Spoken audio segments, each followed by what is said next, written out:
Bonjour à toutes.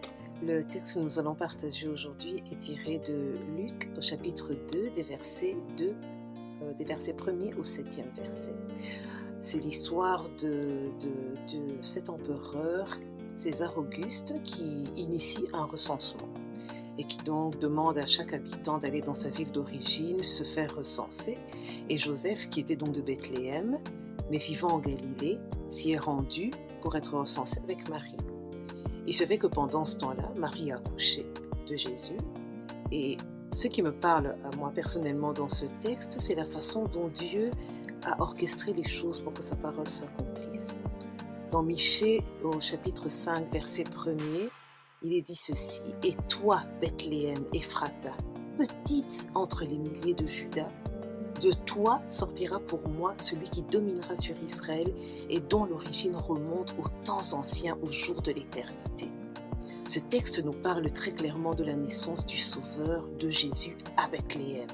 Et donc Dieu, qui incline les cœurs des rois, a poussé César Auguste à prendre cette décision de recensement à cette période particulière pour que Jésus naisse à Bethléem selon la prophétie qui avait été donnée.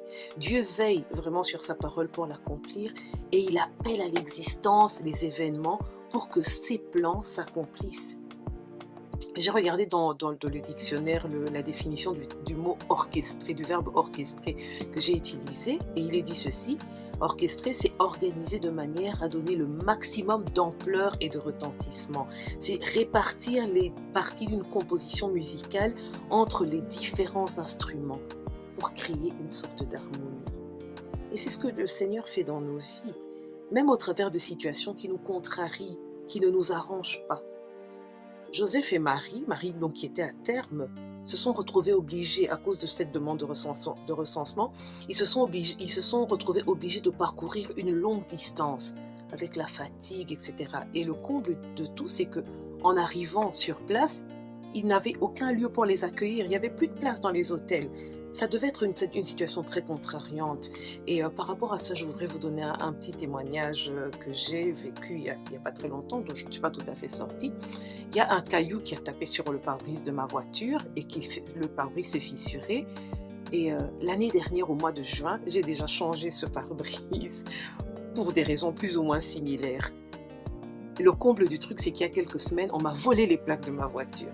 Ce sont des situations contrariantes et on a envie de dire: mais Seigneur, pourquoi tu permets que ce genre de choses arrivent? On ne comprend pas tout à fait ce qui se passe.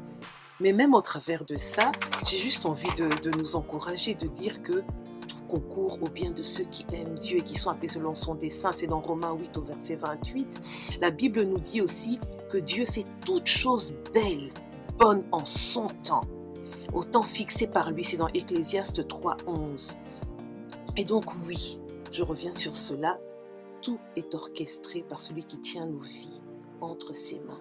Soyons donc encouragés et fortifiés, notamment par ce dernier texte tiré de 2 Corinthiens 4, des versets 8 à 9, qui dit ceci: « Nous sommes pressés de toute manière, mais non écrasés, désemparés, mais non désespérés, persécutés, mais non abandonnés, abattus, mais non perdus. » Soyez bénis et prenons courage, le Seigneur est avec nous.